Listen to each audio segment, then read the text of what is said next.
si se dieron los mareros del infiernito o en todo caso, ¿qué es lo que pasó?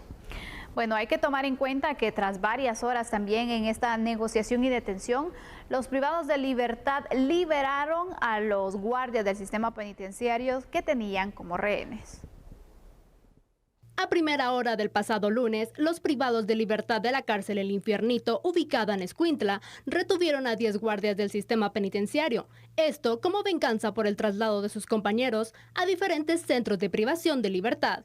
Tras un diálogo establecido entre autoridades y reos, se logró la liberación de 3 de ellos en horas de la noche. Las conversaciones continuaron para permitir la liberación del resto de guardias. Miembros de la unidad élite de la Policía Nacional Civil, presidios y un amplio contingente policial ingresaron al centro carcelario en horas de la madrugada de este martes para retomar el control y poner a salvo a los otros 7 guardias. Nuestro equipo periodístico dio total cobertura a este suceso y estas fueron las palabras de uno de los guardias liberados. ¿Cuánto tiempo estuvieron ustedes ahí recluidos? 14, 15 horas. De las 10 para las 12. 12 de la noche, ya de mediodía. 14 horas. 14 horas. Sí. ¿Ustedes temían por su vida? ¿En algún momento estaban presionados? Lógico, sí. Saben muy bien que como esos son maras, ¿verdad? ¿No los agredieron? ¿No? Estuvieron ahí. Nada más relajados nos tenían, ¿verdad? Pero sí tenían en que saliera del desorden esto y... Sí, y como ellos decían, ¿va? Que se llegara a un diálogo y que no entraran con fuerza, entonces ahí nada más va. Sí. Y ya no se tuvo que utilizar la fuerza para poder, lo que ellos dialogaron con sus autoridades para poder liberarlos. Claro, pues gracias a Dios se llegó a un diálogo esto, entonces gracias a Dios que nosotros salimos con vida, eso es lo que queremos y eso es lo que pedían ellos. Sí. Ahora recuperarse y suerte, amigo. Pues gracias a Dios que ahorita estamos con vida por falta del trabajo, entonces nosotros nos tocó estar de haber adentro, entonces somos los primeros. ¿Pensó en su familia en ese momento? Bien, ¿quién no? Entonces uno piensa en la familia primero. Respecto a las constantes amenazas de los reos para no ser removidos a otros centros carcelarios, el presidente de la República, Alejandro Yamatei, indicó que no van a ceder a tales peticiones por parte de privados de libertad. Bueno, pues ahí tenemos el fin de esto que fue una crisis verdaderamente ayer. Hagamos entonces el análisis y para ello veamos unos datos, como usted los puede ver ya en su pantalla. A ver, Sandy, es que si te percatas, hoy martes, alrededor de las 0 horas con 9 minutos, se puso fin finalmente a la toma de rehenes dentro de la cárcel El Infiernito. La gran pregunta es si los pandilleros decidieron deponer su actitud, lo cual parece difícil, pero es la versión oficial, o más bien lograron una negociación, un diálogo con las autoridades. Esto se deduce del simple hecho de las horas que permanecieron como rehenes los 10 guardias penitenciarios, que fueron muchísimas, quienes representaban para los mareros su verdadera arma de negociación. Sobre este particular no se dio mayor información oficial de parte del sistema penitenciario para saber cuál fue la forma de resolución, más que la siguiente, es decir, dijeron que al final de cuentas se había entablado un diálogo en el cual le advirtieron a los pandilleros del barrio 18 que de todas maneras iban a entrar sí o sí, con consecuencias para ambos bandos y se decidió desistir. Pero no lo sé, habrá que analizar el tema. Por supuesto, Julio. Para ello, ¿qué te parece entonces si podemos de esta forma marcar los puntos positivos y negativos también, que de los negativos obviamente se aprenden en temas de seguridad, Julio, respecto a esta situación que se ha dado a conocer y bueno, que desde ayer estuvo marcando momentos de mucha tensión también? Claro que sí, Sandy. Bueno, negativo, primer punto, el hecho de que haya sucedido una crisis de estas en donde se toman rehenes, que son los propios guardias penitenciarios. Positivo, el hecho de que se haya resuelto. Negativo tal vez la situación de que fue un pulso donde se marcó cierto poder, bueno, de hecho bastante poder dentro de las cárceles por parte del barrio 18. Positivo el hecho también de que al final de cuentas víctimas no existiesen. Dentro de lo negativo y positivo, eso no lo sé en dónde ubicarlo, habría que ver cuál fue en todo caso la condición, el trato, la negociación o lo que se haya hecho para que se haya depuesto esta actitud, pero Al final de cuentas, fuera de esto negativo y positivo, yo creo que aquí nos queda un mensaje, y ese es un mensaje de alerta, ya no alerta temprana, sino que una mega alerta, es decir, las cárceles en nuestro país son una bomba de tiempo latente. El control en nuestro país dentro del sistema penitenciario sigue en manos de los privados de libertad. Las autoridades están haciendo algo bueno, que es tratar de separar definitivamente a los líderes de las distintas secciones del crimen organizado, en este caso de las maras, pero los esfuerzos parecen sobrepasar las capacidades institucionales del mal llamado sistema penitenciario. Efectivamente. Ayer se daba obviamente un pulso, Julio, entre las fuerzas de seguridad, en este caso el Estado, y por supuesto también este grupo de pandilleros. Sí, Sandy.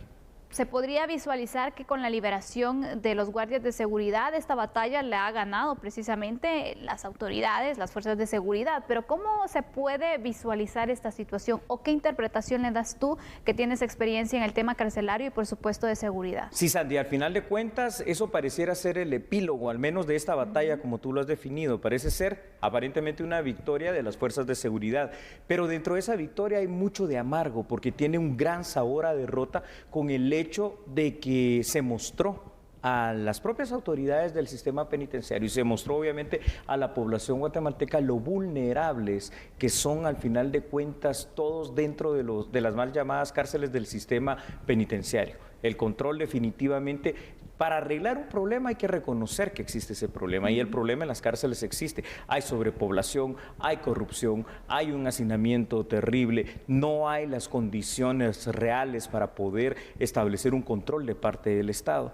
Se quiere poner orden, pero en el orden que se quiere poner, Sandy, es muy complicado lograr hacerlo en 20 cárceles que están sobresaturadas con más de 26,000 privados de libertad y en las condiciones que nosotros conocemos. Efectivamente, porque vamos a ese punto. Recordemos que como parte de la negociación, si lo podemos llamar así, estos pandilleros lo que querían era que regresaran a la rueda del barrio 18 donde se encontraban, es decir, que retornaran o que cancelaran precisamente esas medidas que se habían tomado hace unos días, y a cambio pues la liberación de estos guardias penitenciarios. Es correcto, Sandy. Sin embargo, obviamente la postura del gobierno fue muy clara en que no iban a ceder a estas peticiones, y bueno, tenemos este resultado que afortunadamente entonces no estamos lamentando aquí vidas humanas, sino que se logra entonces esta liberación. Como resolución de conflictos está bien, en el sentido de que se logró precisamente lo que tú dices, es decir, que ninguno de los 10 rehenes, en este caso guardias penitenciarios, sufrieran alguna situación que atentase contra su integridad física. La pregunta que queda por resolver, y eso sí, tendrán que averiguarlo las autoridades penitenciarias, el hecho de cómo fue, dónde estuvo el fallo, qué protocolo no se cumplió, o dónde está la porosidad y la debilidad para que tuvieran acceso a capturar a 10 guardias como rehenes. Porque si ya lo hicieron una vez, lo pueden hacer en otra ocasión. Si ya lo hicieron en una cárcel catalogada de máxima seguridad, puede replicar. Imagínate en cualquier otra. Y aparte de ello, se hicieron entonces este tipo de acciones. ¿Qué más podrían hacer? O a lo mejor sería ese mensaje que querían enviar del hecho de, bueno, podemos hacer esto, y si ustedes no cumplen, vamos a seguir porque lo podemos hacer. No sé. Exactamente. Entonces, en la balanza, si tú lo ves, como resolución del conflicto estuvo bien, rescate de los rehenes, pero realmente como situación real en el tema propio de seguridad, es una batalla que más pareciera que está del lado de los delincuentes, del lado de los pandilleros, que dieron una muestra de lujo en cuanto al poder real que pueden tener dentro de las cárceles. Efectivamente, Julio. Y ahora vamos a continuar con otra información, porque también hoy se recibieron varias alertas, claro, Julio, no solamente en una cárcel, sino en varias. Eso es correcto, Sandy. Y veamos si quieres algunos datos, porque esto es muy importante para hablar sobre este tema. Sin embargo, el día de hoy, como bien tú decías, se vivió una tensa calma en las 20 cárceles del país, pues el proceso de ingreso de la encomienda fue lento y fue tedioso. Entre ayer y hoy hubo más de 50 alertas de seguridad por posibles amenazas a las distintas cárceles de Guatemala. Si bien es cierto, esta crisis logró resolverse, lo cual es bueno también, no significa que los problemas del sistema penitenciario hayan terminado, pues sigue siendo literalmente, Sandy, una bomba de tiempo.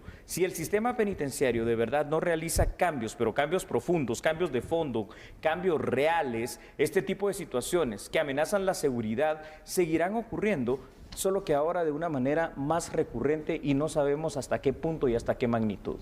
Efectivamente, por eso también es importante que igual, siempre en cualquier momento de crisis se debe hacer una evaluación del manejo de la crisis y obviamente también de los planes para evitar otra posible crisis. Entonces, esa es la parte que ahora también sigue, aparte de estar en investigación, estar en prevención también, para evitar que se sigan registrando situaciones como estas o peores. Exactamente, Sandy, de las crisis se aprende y aquí hay lecciones aprendidas que son muy importantes para que esto no se vuelva a replicar, pero hay que hacer una evaluación consciente. Lo primero que hay que hacer es reconocer, como te decía, y con esto concluyo, el tema de la problemática que existe y entonces, en este caso, ya conocer lo que falló para corregir esos errores, para corregir esa porosidad y que esto no vuelva a ocurrir. Y poco a poco, pues, hacer los esfuerzos en lo político, en lo técnico, en lo jurídico, para hacer un cambio. De verdad, Sandy, un cambio del sistema penitenciario, que es el primer paso importante, real, sustantivo y tangible para que haya seguridad en Guatemala.